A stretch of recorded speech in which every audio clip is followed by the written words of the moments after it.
still borrowing money from the Chinese. There's no assurance that if we did that, we wouldn't end up with Mugu dog pan or Mugu cat pan.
Thank you, President Barack Hussein Obama. This will be quite a legacy for you.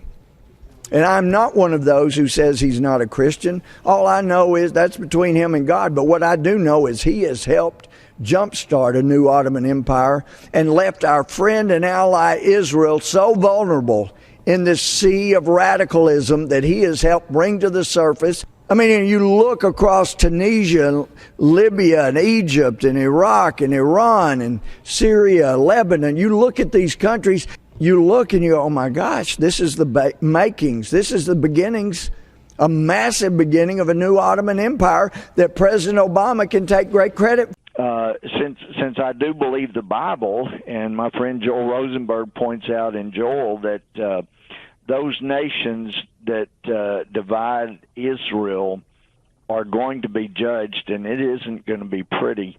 I hate to be the country that betrays Israel, that demands that they give up land that had been given to them. I think we're in real trouble with the pressure this administration is doing. To my friend who said history will judge us poorly, I would submit if you will look thoroughly at history, and I'm not saying it's cause and effect, but when militaries throughout history of the greatest nations in the world have adopted the policy that fine for homosexuality to be overt. If you can keep it private and control your hormones, fine. If you can't, that's fine too. They're toward the end of their existence as a great nation. Of sexual orientation is wide open. If you're oriented toward animals, bestiality, then that's not something that could be held against you. If you're oriented toward corpses, toward children, there are all kinds of perversion.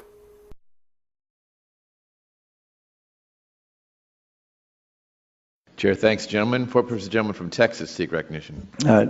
Rise in opposition to the amendment. Gentleman's recognized for 5 minutes. Thank you, Mr. Chairman.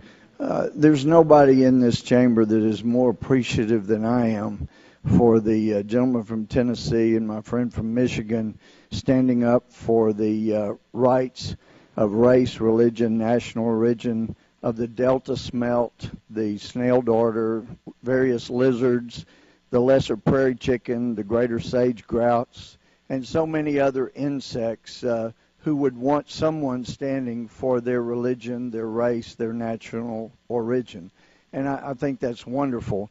And I'm grateful to my friend from Michigan for bringing up the Voting Rights Act as well, because as he will recall, when we were taking up the extension of the Voting Rights Act, I pointed out then that no, I won't. I pointed out then, made statements that what I said was not true, when actually the reverse is what happened. I asked the Attorney General what was asked. This is my point of personal privilege, and then the gentleman will respond. No, it's not a point of personal privilege. Yes, it is. So when you attack somebody's integrity and say they made statements that were not true, then of course that raises a point of personal privilege. But the Attorney General failed to answer my questions about what was after what he went back and something else. Regular order, Mr. Chairman. Aspersions on my asparagus. We owe it to the immigrants that have come in legally to make sure they're safe as well. We know Al-Qaeda has camps over with the drug cartels on the other side of the Mexican border. We know that people are now being trained to come in and act like Hispanic when they're radical Islamists.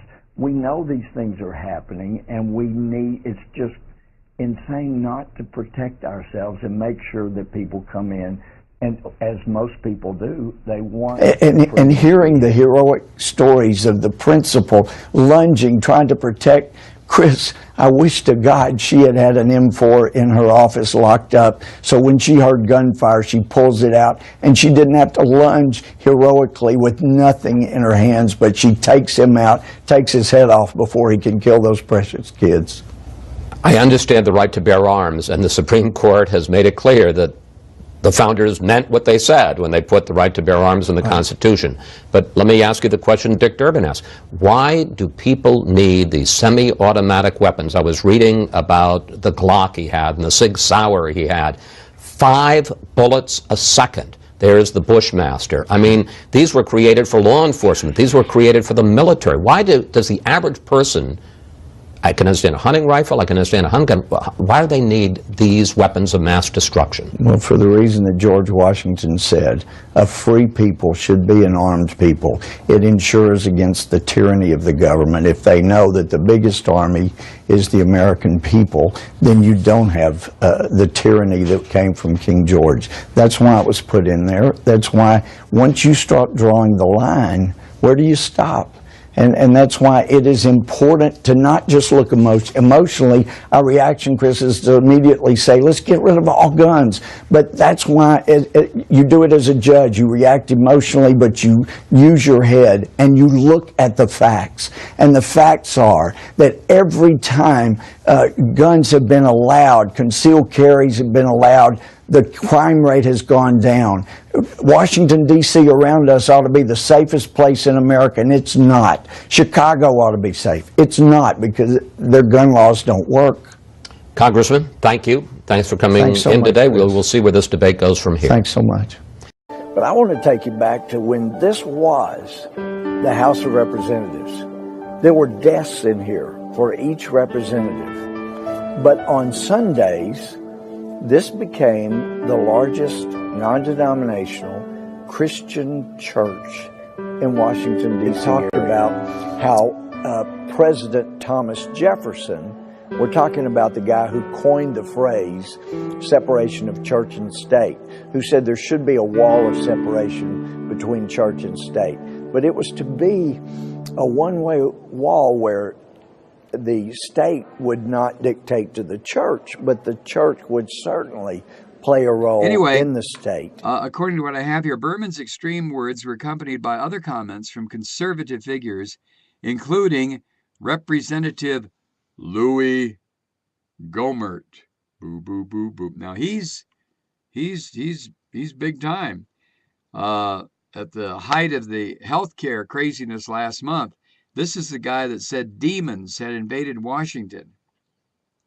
Demons had invaded Washington and were causing Democrats to mislead voters about the merits of the health insurance reform bill. Demons. You thought it was just crazy Catholics that said demons were wandering around in the Vatican? No, no, no. Louie. No, not Louie. Yeah, Louie Gohmert. Hey, Louie, them demons still out there? Yeah, they are. Yeah, they're still out there. Now the demons are trying to get financial reform. There's demons.